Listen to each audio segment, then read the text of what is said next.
ओम श्री गणेशाय नमः. अवधूत चिंतन श्री गुरुदेव दत्त. तर भक्त हो, आज आपण अध्याय 57वा श्री दत्तप्रबोध या कथासारमधील पाहणार आहोत.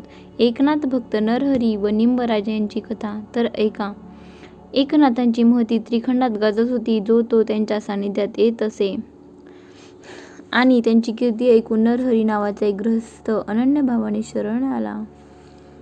तो प्रपंचात उदास होता. पत्नी मुलांचा मोह कधीच सोडला होता. लौकिक सुखाची ओढ नव्हती. नाथांच्या पुराणकथनानं तो अत्यंत प्रभावित झाला होता आणि त्याला मानवी जीवनाचा वेयार्थ लक्षात आला होता. परमार्थाकडे झुकलो, त्यातच रमलो तरच मानवी देह लाभल्याचं सार्थक केलं असं होईल, हे त्याला उमजलं होतं. नित्यनेमाने तो एकनाथांची कीर्तन ऐकत असे. त्याचाच परिणाम होऊन नरहरीनं संसार सोडला, सर्व संग परित्याग केला नि तो नाथांच्या घरी येऊन राहिला. नाथांनी सर्व प्रकारे मनोभावे सेवा केली. नम्रतेने त्यांची घरगुती कामेही नरहरी करू लागला. नाथ म्हणजे त्यांचं दैवत. नाथांच्या तोंडूतून बाहेर पडलेला शब्द प्रत्येक झेलताना किती त्रास झाला तरी न कुरकुरता तो शब्द काम पार पाडत. नरहरी खरोखरच सेवाभावी विनम्र होता. त्याची सेवा पाहून नाथही एक दिवस अनुकंपा झाल्याने म्हणाले, नरहरी, किती दिवस करणार आहे सेवा? आपल्या घरी जा आणि चित्त ईश्वर चरणी एकाग्र कर. तुला दत्तात्रयांचं दर्शन होईल. नाथ, आता कुठलं घर? माझं हेच घर नि दैवत. आपल्या पायाची सेवा करायला मिळाले की मला स्वर्गसुख मिळाल्यासारखं होईल. चरणसेवेशिवाय मला दुसरं काही नकोय. आपला विरह मला सहन होणार नाही. नरहरी, मी तुला सांगतो त्याचप्रमाणे कर. कसलाही मोह धरणे हे वाईट. तुझ्या हितासाठी मी तुला माझ्यासाठी दूर पाठवणार आहे. तिथंच तुला प्रत्यक्ष श्री दत्तात्रय भेटतील आणि तुझ्या मनीची आस पूर्ण होईल. कुठं जायचं, काय करायचं? देवगडावर म्हणजे दौलताबादला जनार्दन पंतांची समाधी आहे. तू तिथे जा, सेवा कर. तुला निश्चित अवधूत भेटतील. तुझी मनोकामना पूर्ण होईल. गुरुची आज्ञा घेऊन नाथांना आणि गिरिजा माऊलीला नमस्कार करून तो शुचिर्भूत होऊन शुभमुहूर्त पाहून देवगडाकडे कूच केलं. नरहरी देवगडावर येऊन पोहोचला. जनार्दन पंतांची समाधी प्रसिद्ध होतीच.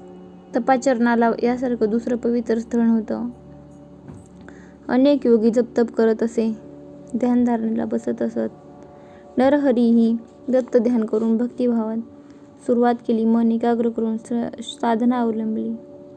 जनार्दनांच्या पादुका पूजून स्वानंद मग्न होऊन भजन गायली. असेच काही दिवस गेले. नरहरीनं अन्नपाणी वर्ज्य केलं. थंडी, वाऱ्या, ऊन वा पावसाची तमान बाळगली नव्हती. ही भक्ती पाहून, निष्ठा बघून दत्तात्रयाला कळवळा आला आणि एक दिवस नरहरीच्या पुढे 3 फकीर येऊन उभे राहिले. मग काय?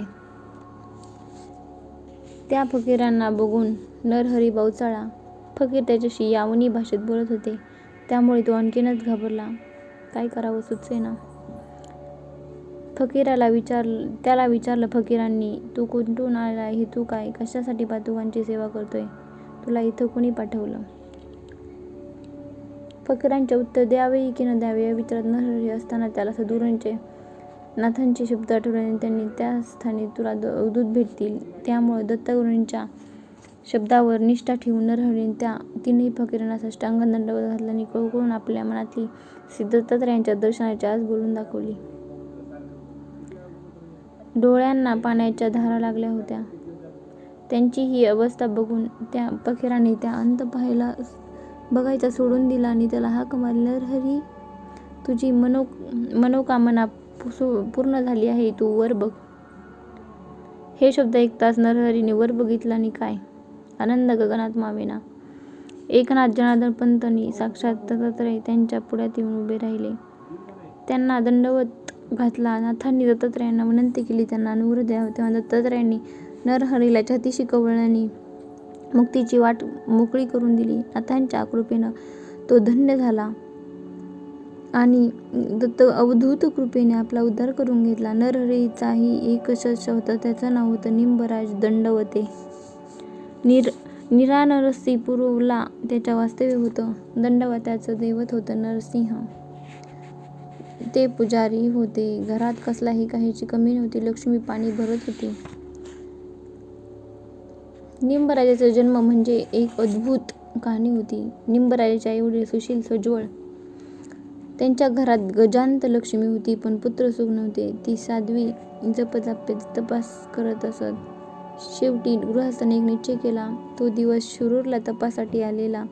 एका शिवाच्या देवळात पंचाक्षरी मंत्र जपत अन्नपाण्याचा त्याग करून अनुष्ठानाला बसला. शिवालयात एक कडुलिंबाचं झाड होतं. त्या झाडाचा पाला फक्त खात असे. असं 12 वर्ष झालं. खडतर तपश्चर्या केलं. एक दिवस त्याला तपाला फळ आलं. स्वप्नात आलं. उमारमण आले. त्यांनी त्याला वर दिला, आपल्या घरी जा, तुला तेजस्वी पुत्राची प्राप्ती होईल. तुझी कीर्ती वाढवेल आणि दीनदलितांचा उद्धार करील. महाप्रसाद तुला मिळेल. तुझा हा विष्णुभक्त होईल पुत्र. त्याच्या भक्तीचे गोडवे अवघं जग गाईल. शिवाज्ञेप्रमाणे तो गृहस्थ घरी आला. दृष्टांत पत्नीला सांगितला. पत्नीला ते ऐकून आनंद झाला. यथावकाश उमारमणाच्या आशीर्वादाप्रमाणे त्या माऊलीच्या पोटी मुलगा झाला.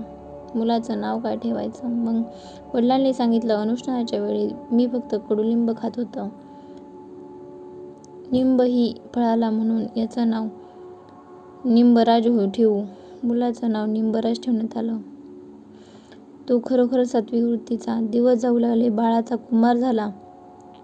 कुमाराची मुंज झाली. वधू बघून विवाह करून दिला. निंबराज आपल्या आईवडिलांशिवाय वडिलांना अतिशय मानत असे. श्रावणाप्रमाणे त्याची सेवा करत असे. निंबराजापुढं प्रश्न येऊन उभा राहिला की चरितार्थ कसा चालवावा. त्या मूळतून पहिल्या बायकोला मुलं नाही, म्हणून निंबराजाने दुसरं लग्न केलं. अन्नाची दत्तता पडू लागली तेव्हा गाव सोडून तो पोटापाण्यासाठी दुसरीकडे व्यवस्था लागते का बघण्यासाठी दूर निघाला. दोन्ही बायकोंना संतती नव्हतीच, ही चिंताही मनाला सतवत होती. तो मजल दरमजल करत निघून गेला. यवनांच्या प्रांतात आला. तो प्रांत गुज्जर प्रांत होता. हरीला दासांची चिंता म्हणून की काय, तिथल्या यवनाच्या प्रमुखाने निंबराजाला नोकरी दिली. निंबराज हुशार होता, कामाला चोख होता. त्यानं प्रामाणिकपणे काम करून यवनांची मर्जी संपादन केली होती. विश्वास बळगवला होता. निंबराज ज्या गावात राहत होता त्या गावाचं नाव होतं भावनगर. हे पाहण्यासारखं आहे. या भावनगरातच 2 शेतकरी भाऊ होते. दोघे वेगळे राहून आपला संसार करीत होते. चरितार्थाचं बघत होते. एकमेकांशी संबंध कसा नव्हताच. मोठ्या भावाची बायको स्वभावानं अतिशय खाष्ट होती, दुष्ट होती. धाकट्या दिराचं चांगलं झालेलं तिला बघत नसे. ती नेहमी त्या कुटुंबाला पाण्यात पाहत असे व त्यांच्या वाईटावर राहत असे. दिराचा नायनाट करून संपत्ती आपल्या जमीन आपल्या घशात घालून जावेला एखाद्या दासी भटकीप्रमाणे वागवायची इच्छा होती. ती इच्छा पूर्ण करून घ्यायची संधी ती शोधत होती आणि एक दिवस ती संधी चालून आली. धाकटी भावाला द्वारकेला जाऊन द्वारकाधीशाची भेट घ्यावीशी वाटली. त्याच्या दर्शनासाठी भावानं मन आसुसलं. श्रीहरीचं त्या तळमळ लागली व आपल्या मनातला हेतू त्यानं बायकोला सांगितली. बायको म्हणाली, आपल्याबरोबर मीही द्वारकाधीशाच्या दर्शनाला येते. तू माझ्याबरोबर आलीस तर घरचं कोण बघणार? तसं नको, मी एकटाच जातो, दर्शन घेतो आणि लगेच परत येतो. नाथ यात्रेला निघायचं म्हणून दानधर्म करण्यासाठी खर्चासाठी पैसे हवेत. थोडीशी पुंजी जवळ हवी. त्याची तू काळजी करू नको. माझ्याजवळ वाटा खर्चाचे पैसे आहेत. 5 मुद्रांनी 17 होऊन आहेत. ते पुरेसे आहेत. वाटेत वाटचाल करण्यासाठी तहान लाडू नि भूक लाडू तेवढे दे.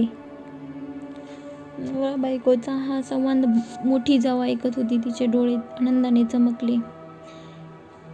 एके दिवशी मनाशी योजलेला बेत जुळून येत होता. बाहेर यात्रेला जाणाऱ्या दिराचा काटा काढता येणार होता. त्याला ठार मारून त्याच्याजवळचं द्रव्य वस्त्र आणि त्याची जमीन घशात घालता येणार होती. जावेला भिकेला लावता येणार होतं. त्याच्या संसार झालेलं वाटोळं पाहता येणार होतं. ती लगबगीने आली आणि आपल्या झोपलेल्या नवऱ्याला तिनं उठवलं आणि आपला कपट हेतू त्याच्या गळी उतरवला. नवराही बायकोच्या मुठीत होता. त्यानं बायकोच्या कारस्थानाला होकार दिला आणि तो यात्रेला जायची तयारी केली. दुसऱ्या दिवशी धाकटा भाऊ बाहेर पडलेला पाहताच मोठा भाऊही पडला. त्यानं धाकट्याला विचारलं, कुठं निघालास? दादा, मी निघालो द्वारकेला. घरात बायको एकटीच आहे, तिला सांभाळ लागेल ती मदत कर. अरे तसं कशाला, मी तुझ्याबरोबर द्वारकेला येतोय, असा आनंद आहे, चल. तर मग धाकटा भाऊ बोळा होता, मनानं सरळ होता. मोठा भाऊ बरोबर येतो म्हणून आनंद झाला. धाकट्याची बाई चाणाक्ष होती, तिला माणसांची पारख होती. मोठ्या भावानं द्वारकेला जाणं हे तिला साधं नव्हतं. नक्कीच तर काहीतरी काळबेरं होतं. तिनं नवऱ्याला हाक मारून सूचना दिली. नवऱ्यानं बोलणं हसण्यावर नेलं. दोघे यात्रेला गेले. प्रवास चालू होता. धाकटा भाऊ पुढे होता, मोठा भाऊ मागे. धाकट्याच्या मुखात श्रीहरी नामस्मरण, मोठ्याच्या डोक्यात त्याचा काटा कसा काढता येईल याचे विचार घोळत होते. चालता चालता निबिड अरण्य आलं. अवघड दरीत दोघेही वाट कापत होते.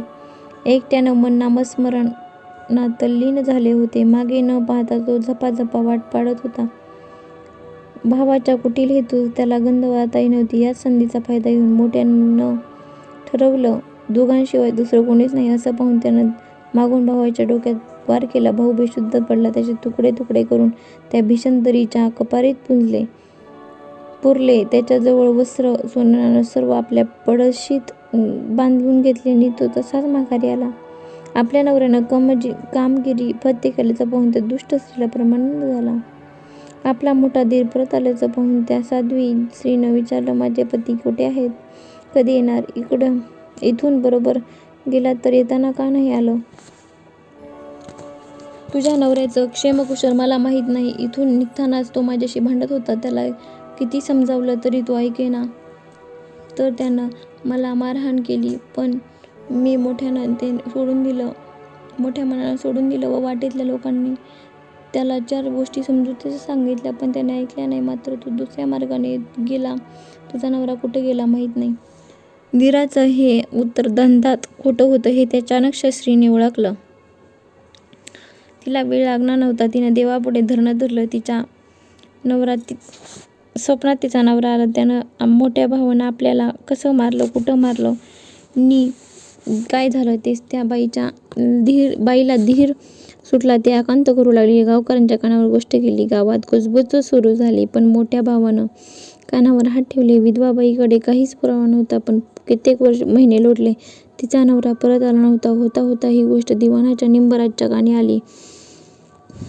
त्यानं त्या सोक्षमोक्ष लावायचं ठरवलं. तो त्या बाईच्या घरी गेला. त्यानं निंबराजाला विश्वासपूर्वक सांगितलं, मी म्हणते हे जर खरं नसेल तर तुम्ही मला देहदंडाची शिक्षा माझ्याबरोबर मी म्हणते त्याच स्थळी भाऊजींना घेऊन चला आणि मग खरं खोटं करू. त्या स्त्रीच्या म्हणण्याप्रमाणे निंबराज तिच्या दीराला घेऊन त्या ठिकाणी अरण्यात गेले. दीराला किती खोदून विचारलं तरी तो बोलले ना. स्वप्नात सांगितल्याप्रमाणे आठवून अंदाज जाणून त्या स्त्रीने पुरलेली जागा दाखवली. निंबराजाच्या बरोबरच्या शिपाईने ती जावा खणली आणि काय आश्चर्य, श्रीहरीला अगाध तिथे अस्थिचक्र होते, साक्षात सुदर्शन चक्र. आणि तो खड्डा खोदून पाहताच रक्त मांस मध वेगळं असंही दिसलं. सगळे चकित झाले. सगळ्यांची खात्री पडली. त्या स्त्रीचं म्हणणं बरोबर होतं. त्या स्त्रीनं तिचं सगळ्यांना निरोप घेतला आणि आपल्या नवऱ्याबाबत आपला देह ठेवला. देह ठेवताना तिनं आपल्या दीराला शिक्षा देऊ नका असंच सांगितलं. कोण कुठला शेतकरी पण हरिभक्तीनं वेडा झाला होता. त्याच्या रक्षणार्थ हरीनं सुदर्शन चक्रही ठेवलं होतं आणि आपण मायामोह लौकिक सुखात गुंतून पडलो. चुकूनही परमेश्वराचा विचार केला नाही. निंबराज विचार करून येत होता. त्या स्त्रीच्या धाडसाचं पातिव्रत्याचं चंगही निंबराजाला कौतुक वाटलं. मग माघारी भावनगरात येताच त्यानं आपल्या नोकरीची धागाही दाखवली. पण माघारी भावनगरात येताच त्यानं आपल्या नोकरीचा राजीनामा दिला आणि तो आपल्या कुटुंबासकट यात्रेला निघाला. ईश्वराच्या ध्यासानं त्याचं मन दपापलं. तो द्वारकेला निघाला. द्वारकेच्या राण्याच्या दर्शनानं त्याला मन बळावेल. नित्य निमराजानं नाममुद्रा तयार केली. त्यावर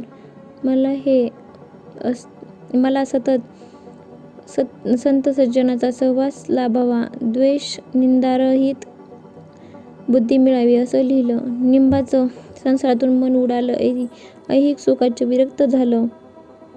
कोणत्या मार्गाने तपश्चर्या केली तरी आपल्याला श्रीहरी भेटेल याचा तो विचार करू लागला व अशा प्रकारे श्रीदत्त प्रबोध ग्रंथातील 57वा अध्याय समाप्त. अवधूत चिंतन श्री गुरुदेव दत्त. ओम श्री गणेशाय नमः. दत्त दिगंबरा दिगंबरा श्रीपाद वल्लभ दिगंबरा.